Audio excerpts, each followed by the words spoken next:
Hi guys, welcome back again. Ryan here from the London Craftsman, and thanks again for watching. And today's video is all about the spray booth that I'm in now, the spray room. It's been 2 years since I built it, Sean and I built it.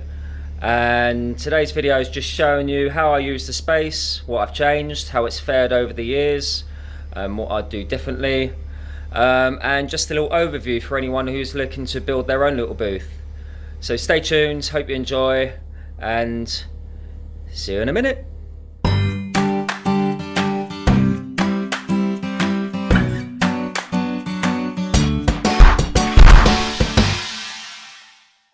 Okay, so let's just start with a little pan around to show you what it looks like at the moment. There are a few bits in here that need to go elsewhere. I'm building some outbuildings to store my toys. So I've got my motorbike here, go-kart, and my son's go-kart. I've got a few units that are stored in the corner which have been living there for a few months, which need to go. I can't do anything with these tools, so I've got my spindle moulder, I've got my iron-on edger, my bandsaw, and my mortiser all behind them, which I don't use very often, but I need to keep for future jobs. But what I have at the moment is 2 jobs on the go. Got a couple of doors leaning on these 2 little benches here, just because they've got a little bow going on. I don't know why. I don't usually have problems with bowing, but these 2 are bowed, so I'm leaning them to. I've sprayed this back face of these doors, and I'm leaning them with the back face up to hopefully leave them a few days and they straighten themselves out. Not had any other problems with any other doors. We've got doors in the rack here made out of 12mm with 6mm add-on strips as the shakering to shake them up. Not really having any problems with those. These 2 particular doors I have, maybe it's just the MDF. Okay, so the racks are full. I've got 2 jobs on the go, and they're both light colours. Well, one's white and one is going to be sort of like a pinky colour. So I'm spraying them all white, and then once they're all solid and they're done, then I'll go back round. I'll show you what paint I'm using for the second job. I'll be using this Sanderson's, which is really expensive paint. Water-based eggshell. And this is a pinky colour, as you can see. It's called Delicacy. I've got 7.5 litres. There's one more in there which I may not use, and there is quite a few bits to paint with this pink. But 3/4 of what you see here needs to be painted. But like I said, I'm spraying everything white to build it up, and then I'll be going on to the pink for maybe possibly another 2 coats. I'm going to be aiming to do 4 coats on everything that you see here. So what else can I show you? You can see the racks in use. These racks are terrific. They're just twin slot, and I've gone for 500mm long arms on them, and I've covered them in pipe insulators, which do the job brilliantly. So when you've got a painted surface, they don't stick, they don't leave marks. So anything that are 2 faces, you've got to flip them over. They are really delicate, and they don't damage the surface underneath. So I've gone for those, and for the past 2 years they've been fantastic. We did have the fire in here, remember, well, next door, so they were a little bit smoke damaged, so everything had to be stripped back and washed, but apart from that they're all back to new. So these racks do really work, and I can take them in and out, especially down this end. When I need to remove any timber out of this rack, I can just remove this set of arms to help me get out the full sheets. And they hold a fair amount. This may hold a good 3-metre wardrobe's worth of materials, and I couldn't live without them. The reason I've gone with 500mm arms is I could possibly balance anything up to 1 metre, just under 1 metre. So, you know, in theory, as long as half of the material is on the rack, then I could extend another 500. So if you want to go for larger material just to get you out of trouble, you could go for 600mm arms, which would do 1.2, which you get full sheet on these racks. We got these racks over here, which are the wheelable ones, and these are about 250mm apart, these arms, and over here they're 600mm apart. You can see they're all handmade, just made out of scrap, and I've been meaning to make a video of how I make these for sort of 20-25 quid all in, including all the poles and the wheels. So that video is still to come. Sorry about that, I haven't got the time at the moment to do it right now, but it will come. But I do need to get some pipe protectors for these poles, these arms, as I do every now and then. If I'm doing two faces, they have the tendency well, this one isn't, just to make a little line and possibly take the tiniest amount of paint off. Not back to MDF, but just very fractionally. It's very unnoticeable, but it depends how long the paint has been cured before I flip them. If I've had the paint cured for, say, 2 or 3 days, the problem won't happen. So I do need to get some more pipe protectors, which, you know, I've got a few down there. They do need to go on.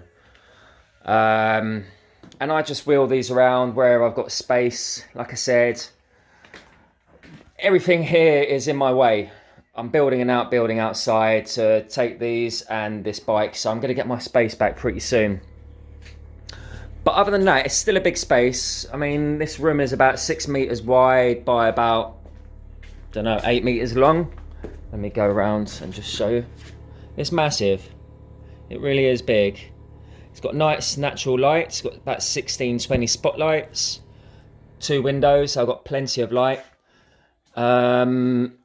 I do have my skylight directly above my spray booth, and that was planned. So I have natural light of where I'm spraying.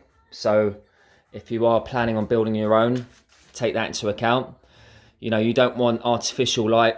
If anything, use, you know, cool white bulbs. Make your spray booth as light as possible, natural light as possible.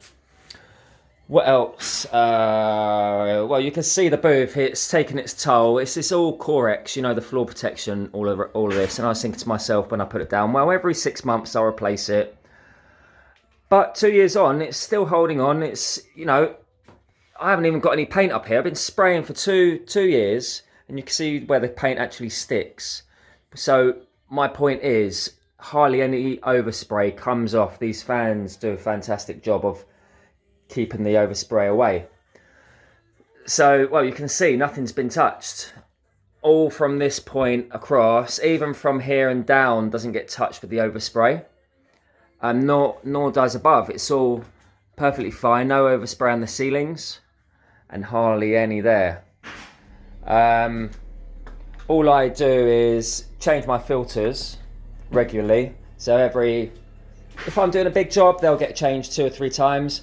But to be honest, what I found lately is instead of changing them, all I do is once they've been used, I just peel a tiny little layer of this.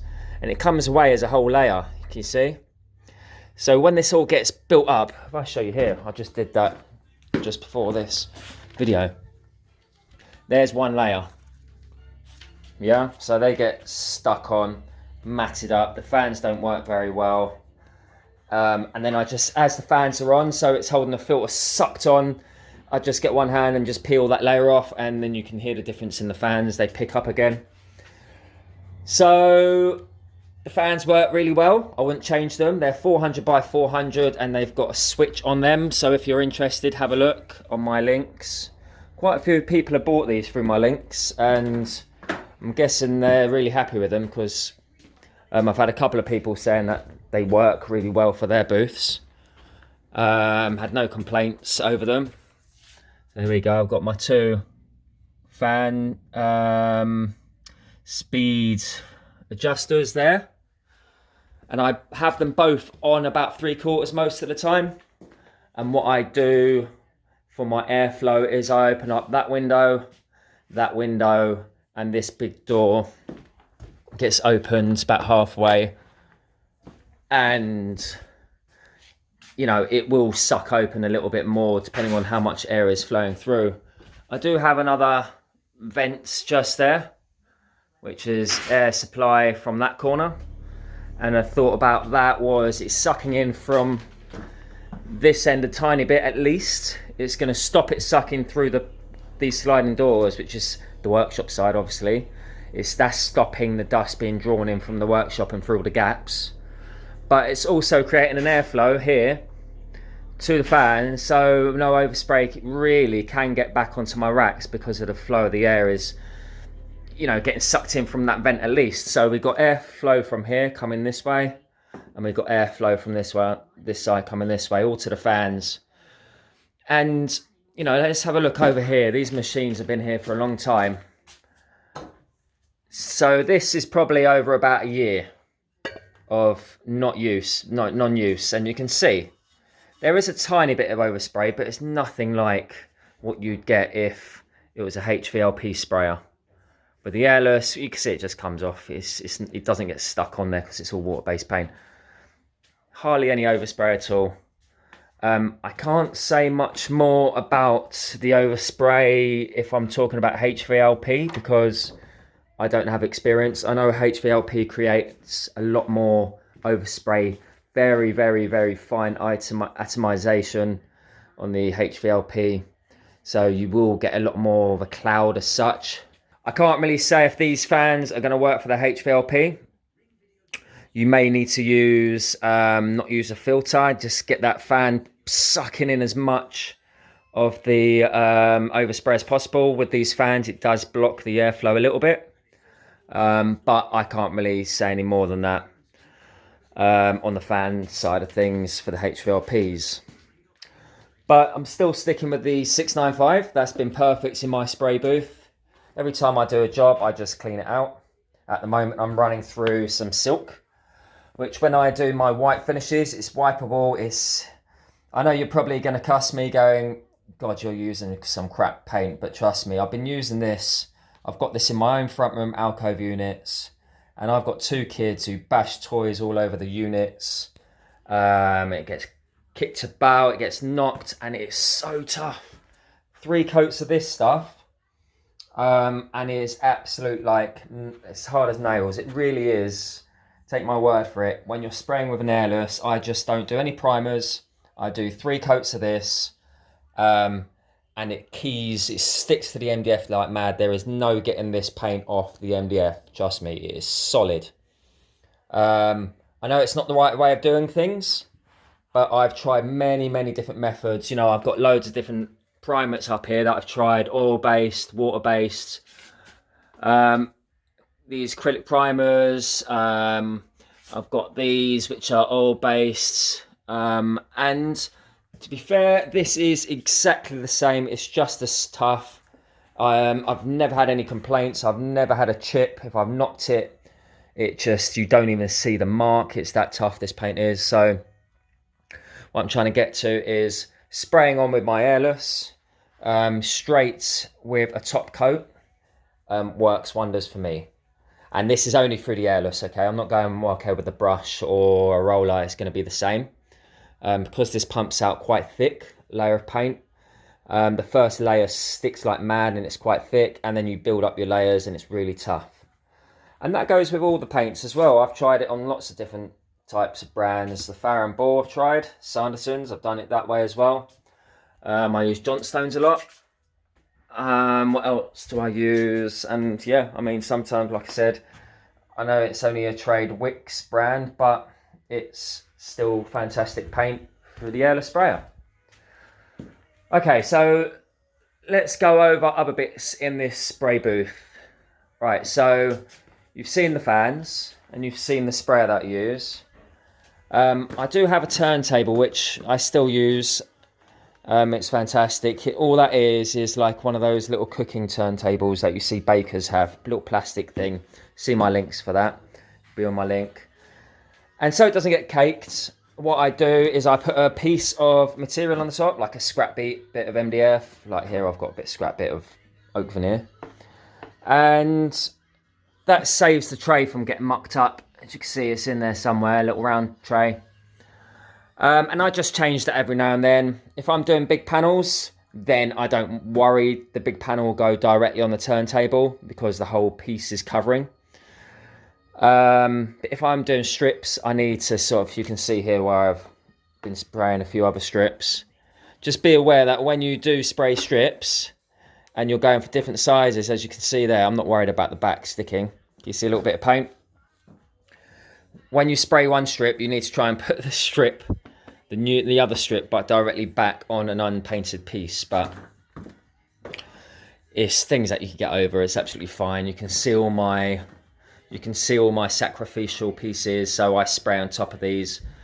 This long one here, I put it on top if I'm doing a door, so the door doesn't sag, especially because I'm using 12mm panels as the doors. So when they're straight and they're on their carcasses with lots of hinges, they stay nice and straight and flat, which is fine, and they're nice and lightweight. But when you're spraying them and you're laying them on something really small, they can bow and tilt over. So I spread the area by using a board there. I still use my spit bucket, you can see here. So if I get a blockage, I just squirt into there. If I'm changing the machine over, I need to just squirt some water out or water through, I spray it in here. This is where my gun usually lives. So all I've done is I put a pot in a pot, so if I get any spillage on this pot, it just spills into the bucket. I've got my gun, it's got a hook on the top. I literally just plonk it in like that, and that is how I keep my tip.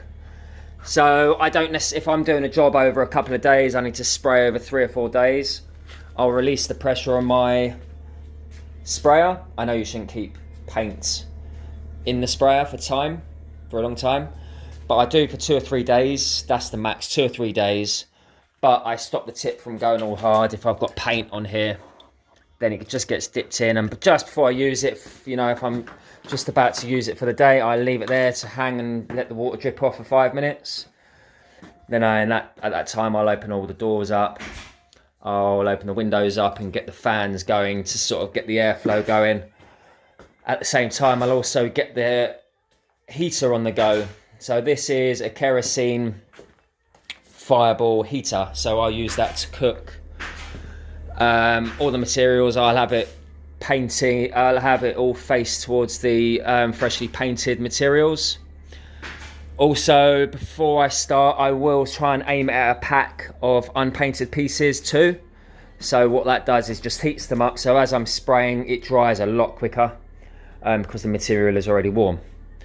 So there are all the sacrificial pieces. Then my spit bucket, this is where I leave my gun overnight. I've got my turntable, and let me just show you how thick this is. So if you can see all the overspray on the floor, let me move this bench out the way. There we go. Can you see how thick over 2 years that overspray has built up to? It's about 15mm thick. It's amazing, really. And you can see all different colours. It's like looking through rock and just seeing all of how it's formed. It's amazing. But that just peels off. If I want to just to clean this up, the beauty of the Corex is I could just peel that off the plastic and it's brand new again. So I don't even really need to change the plastic. Not being tight or anything, but there's no reason to actually change it. To be honest, there's no reason to clean it because it's not doing me any harm. Every time I spray a job, the overspray falls down as wet overspray and it sort of seals it again. I don't get any problems from the dust coming back off it. So that's fine for me. I've covered my whole homemade table. You can see here all the legs are splayed. I made this with just some scrap timber. And I put some Corex on the top. And then I used handy wrap, which is that plastic. Anyway, let's see if I've got any over here. I've got any handy wrap over here? I haven't.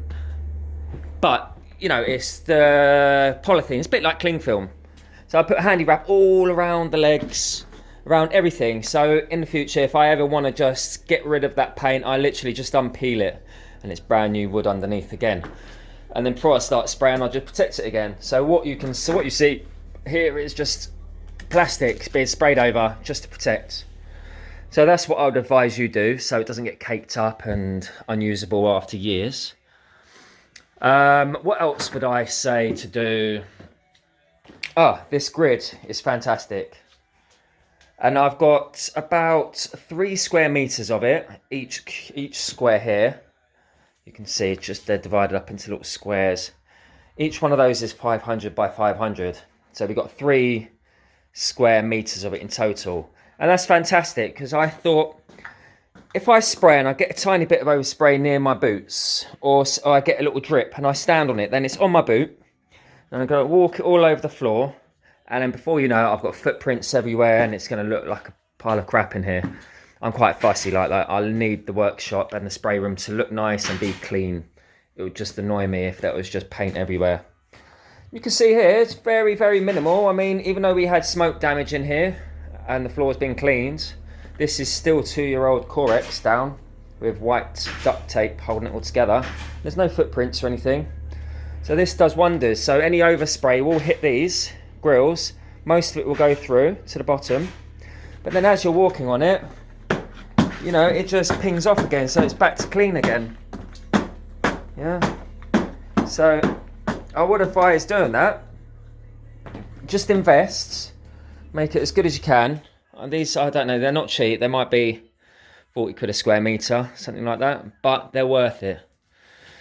So, fantastic buy this. The homemade bench with a turntable, I wouldn't change that. My fans, I wouldn't change. They're big enough and they're powerful enough. And I would definitely go for variable speed. Sometimes I feel, okay, well, I'm doing a small job. Let's just turn the power up a little bit. If I don't want to make a lot of noise, I'll turn them down just a bit more. If I want to just go, oh, I'm doing tons of work in here today, I can open the windows up and the doors fully. I'll have them jacked up full speed. So everything here I wouldn't change. And the Corex too, all on the walls, even though it looks a little bit dirty and needs replacing, but they're absolutely fine.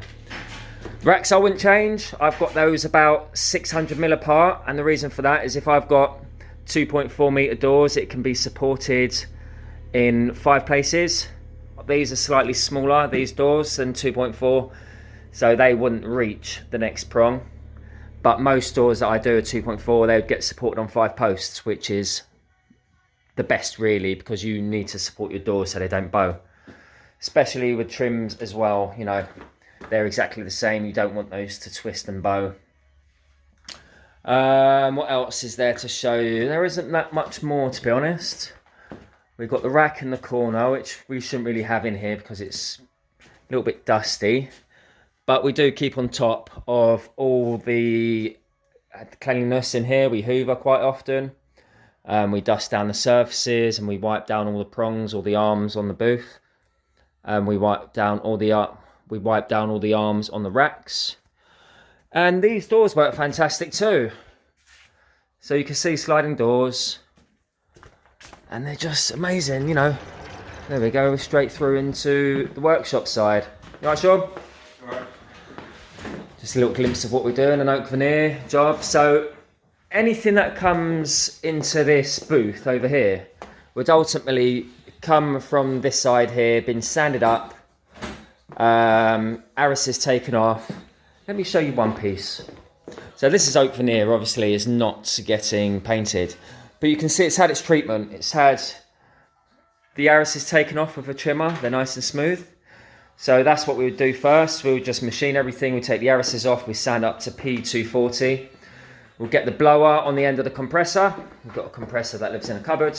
We'll end up putting the blower on the end, get rid of the dust, and we'd also do it with a hand brush as well, soft bristle brush. Once that's done, and we'll bring a whole pack in. And what Sean would end up doing, or I'd do, we just put them in a pile here, so the heater could sort of concentrate the heat on the pack. Anything tall would get lent up against this beam, or say for example doors and trims, because we've got 2.5 to the ceiling. That's another point. Make your ceiling high enough so you can stand up 8-foot sheets. There's nothing worse than not being able to stand up an 8-foot sheet. So 2, 4, 60 is the minimum I'd go, just so you can just stand it up properly.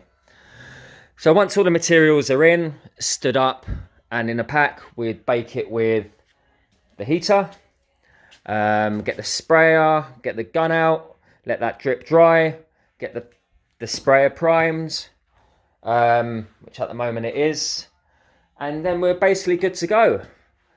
Yeah, all right, so let's show you one. I'm going to close up this door for now. I don't want to suck the dust in or let the dust in. I've just swept up. I mean, this is after a few days. We get a tiny bit of dust, but that's only because we've been working outside the door and bringing the dust in with us. We've been doing some dusty, dirty work outside.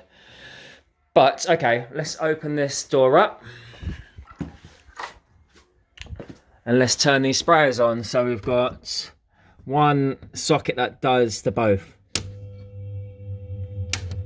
and that turns the pump on, and it's already primed. We spray most of our work at about 1800 psi. We've got a fine finish tip. If you want any tips, as in tips and techniques, always use green. Never use anything other than the green. A rack X, I think it's called. Green, fine finish. This one is a 310. I generally always use 310 sizes. Let me just shake the water off. And I've only got one hand, but I'll just show you. I'm not going to be doing my best spraying here because I've got one hand and it's my left hand. But it's simple. I wouldn't usually let go of the trigger either, but because I'm doing a video,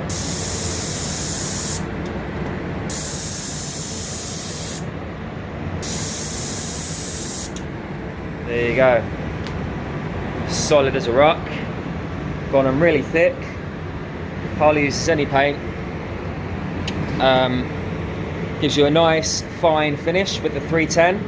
310 is sort of my general size, even with backings to be fair. 310 will give you a 6-inch coverage, and it comes out, because it's only a 10 size orifice, so the 10 means the size of the hole that it comes out very slowly compared to a 12 or a 14. So there you go. It's a 310. I use green on 1800s. Some people would say bring the pressure down lower. You can try it lower and just bring it back up until you get a good pattern, but ultimately that is my setup. So let's go and turn these off. See, they're doing the trick. I should have covered these fans. That fan, the filter's fallen off.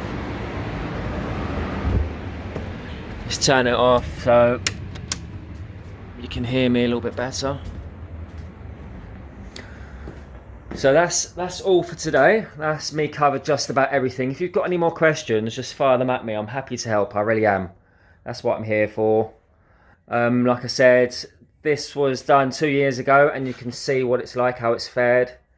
It's done really well. Okay, so to summarize the video and summarize the spray booth, spray room up after 2 years, what would I change? To be fair, I wouldn't change much. I like the way I spray at the moment. I spray how I do with the paints, you know, the 3 coats of a top coat. That works for me. I've never had any problems. I've never had problems with the bowing of the doors, with my racks. Never had problems with the heat because I've got my blow heater down here. Ventilation, overspray, never had problems. I've got plenty of lights from the windows, the lights and the skylights. The only problem I have is the bikes and the go-karts that I'm storing in here. But I'm making do at the moment because it's so big in here. Got so much space. How has it fared? Well, the condition is really good. I've got the Corex everywhere. The overspray hasn't been a problem. And I don't need to peel the paint off the spray booth. I don't need to clean it. There's no negative points to having it there. Just keep it. So, well, to be honest, I'm happy with what I've got. So if you need to build anything yourself and you want to sort of copy what I've done, so just go ahead and do it. But apart from that, I hope you've enjoyed the video. I hope it's been useful and there's enough information in there for you to use for yourself. And I will see you in the next one, guys. All right, take it easy. Bye for now.